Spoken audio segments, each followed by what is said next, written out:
Hello everyone, welcome back to my channel. आज हम लोग वर्ल्ड ज्योग्राफी की टॉपिक वाइज सीरीज़ में टेस्ट नंबर 8 कवर करेंगे, जिसका टॉपिक है सूर्यातप, आर्द्रता व चक्रवात। इससे रिलेटेड सारे क्वेश्चंस कवर करेंगे। फर्स्ट क्वेश्चन है, पृथ्वी पर ऊर्जा का प्रमुख स्रोत क्या है? तो होपफुली ये तो सभी को पता होगा, सूर्य है। Option number A is correct. Option नहीं पढ़े मैंने सारे, चलो कोई नहीं।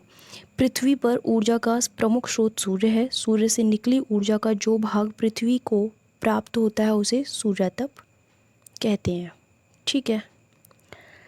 निम्नलिखित में से कौन सूर्यातप के वितरण को प्रभावित करने वाला कारक है? ऑप्शन है पृथ्वी का अपनी धुरी पर घूमना, दिन की अवधि, पृथ्वी की सूर्य से दूरी, या फिर उपरोक्त सभी। तो ये सारे ही रीज़न हैं, यानी कि तीनों ही रीज़न है। Option number D is correct. सूर्यातप के वितरण को प्रभावित करने वाले कारक पृथ्वी का अपनी धुरी पर घूमना, दिन की अवधि, पृथ्वी की सूर्य से दूरी, सूर्य की किरणों का झुकाव, इसके अलावा सौर कलंकों की संख्या भी है। नेक्स्ट है, वायुमंडल में ऊष्मा का स्थानांतरण कितनी विधियों से होता है? तो यह होता है 3 विधियों से। Option number C is correct. वायुमंडल में ऊष्मा का स्थानांतरण 3 विधियों से होता है। जो कौन सी वो विधियाँ? विकिरण, चालन एवं संवहन की प्रक्रिया, यानी कि ये तीनों विधियाँ होती हैं, द्वारा होता है। पृथ्वी का वायुमंडल किस विधि द्वारा गर्म होता है? ऑप्शन हैं विकिरण, चालन, संवहन, या फिर इनमें से कोई भी नहीं। तो संवहन द्वारा होता है। क्या? पृथ्वी का वायुमंडल की विधि द्वारा पृथ्वी का वायुमंडल जो है संवहन विधि द्वारा गर्म होता है। ठीक है। नेक्स्ट क्वेश्चन है, पृथ्वी जितनी ऊष्मा सूर्य से प्राप्त करती है उतनी ही मात्रा पुनः वापस लौटा देती है। इसे क्या कहते हैं? पृथ्वी का ऊष्मा बजट, पृथ्वी का ऊष्मा संतुलन, उपरोक्त दोनों, या फिर इनमें से कुछ भी नहीं। तो पृथ्वी का ऊष्मा बजट और ऊष्मा संतुलन दोनों ही कहा जाता है, इसलिए आंसर हो जाएगा सी। पृथ्वी जितनी ऊष्मा सूर्य से प्राप्त करती है उतनी ही मात्रा पुनः वापस लौटा देती है। इसे पृथ्वी की ऊष्मा का बजट अथवा संतुलन कहते हैं। किन क्षेत्रों में सर्वाधिक तापांतर पाया जाता है? समुद्री, पर्वतीय, भूमध्य सागरीय, या फिर रेगिस्तानी। सर्वाधिक तापांतर रेगिस्तानी क्षेत्र में पाया जाता है। Option number D is correct. उच्चतम तथा न्यूनतम तापक्रमों के बीच के अंतर को तापांतर कहा जाता है।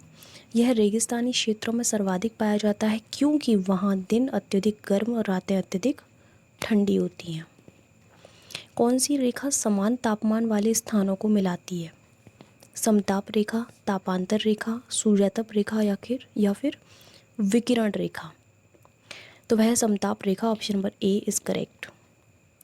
समताप रेखा वह काल्पनिक रेखा है जो समान तापमान वाले स्थानों को मिलाती है। वायुमंडल में उपस्थित जलवाष्प की मात्रा को क्या कहते हैं? आर्द्रता। Option number C is correct. वायुमंडल में उपस्थित जलवाष्प की मात्रा को आर्द्रता कहते हैं। वायुमंडल में आर्द्रता का अनुपात 0 से लेकर 4% तक का है। ओके, नेक्स्ट क्वेश्चन है, वायुमंडल में व्याप्त आर्द्रता किसके द्वारा मापी जाती है? ऑप्शन है हाइड्रोमीटर, हाइग्रोमीटर, एनीमोमीटर, या फिर बैरोमीटर। यह मापी जाती है हाइग्रोमीटर द्वारा। Option number B is correct. वायुमंडल में व्याप्त आर्द्रता हाइग्रोमीटर द्वारा मापी जाती है। आर्द्रता मुख्यतः कितने प्रकार की होती है? 1, 2, 3, या फिर 4? तो यह 3 प्रकार की होती है। Option number C is correct. कौन से हैं वो प्रकार? सापेक्षिक आर्द्रता, निरपेक्ष आर्द्रता, विशिष्ट आर्द्रता। ठीक है। किस प्रक्रिया द्वारा वायुमंडल में विद्यमान जलवाष्प का जलकण या हिमकण में परिवर्तन होता है? विकिरण, चालन, संवहन, या फिर संघनन। वह प्रक्रिया है संघनन। Option number D is correct. संघनन एक ऐसी प्रक्रिया है जिसमें वायुमंडल में विद्यमान जलवाष्प का जलकण या हिमकण में परिवर्तन होता है। जिस तापमान पर वायु के संतृप्त होने पर संघनन की क्रिया प्रारंभ हो जाती है उस बिंदु को क्या कहते हैं? हिमांक बिंदु, उषांक बिंदु, क्रमांक बिंदु, या फिर इनमें से कुछ भी नहीं। उसे उषांक बिंदु कहते हैं। Option number B is correct. जिस तापमान पर वायु के संतृप्त होने पर संघनन की क्रिया प्रारंभ हो जाती है उसे ओसांक बिंदु कहते हैं। नेक्स्ट क्वेश्चन है जिसका आंसर दिख गया है। बादलों में किस प्रक्रिया के चलते वर्षा होती है? विकिरण, चालन, संवहन या फिर संघनन? तो वह प्रक्रिया भी संघनन है जिसके चलते वर्षा होती है। Option number D is correct. वर्षा तब होती है जब बादलों के भीतर बहुत तेजी के साथ संघनन होने लगता है और हवा जब इन जल के संगठित कणों के वजन को संभाल नहीं पाती तो वर्षा के रूप में वह नीचे गिरने लगती है। निम्नलिखित में से किस वर्षा को मेघ प्रस्फोट कहते हैं?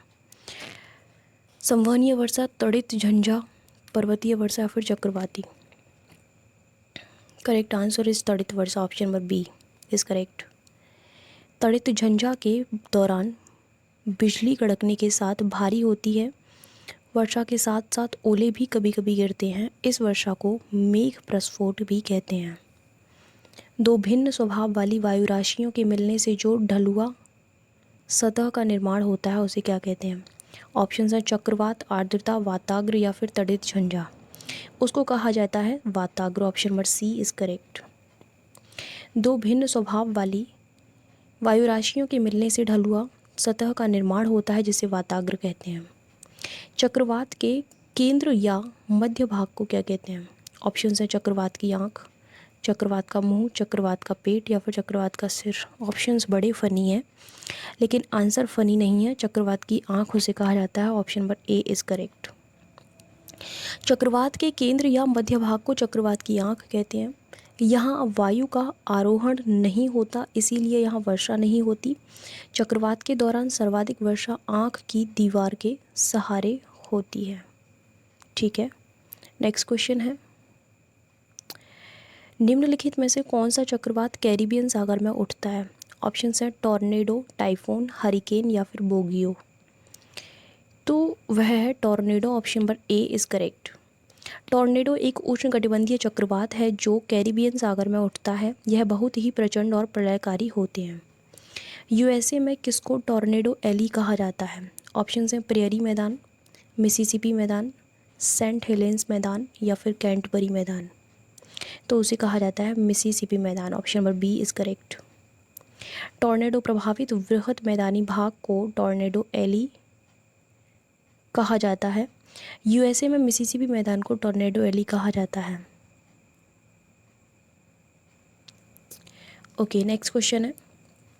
टॉर्नेडो की तीव्रता के मापन हेतु किसका प्रयोग किया जाता है? Richter scale, Mercalli scale, Fujita scale या फिर tornado scale? So guys correct answer is Fujita scale. Option number C is correct. Tornado की तीव्रता के मापन हेतु फुजिटा स्केल का प्रयोग किया जाता है। टाइफून की उत्पत्ति कहाँ होती है?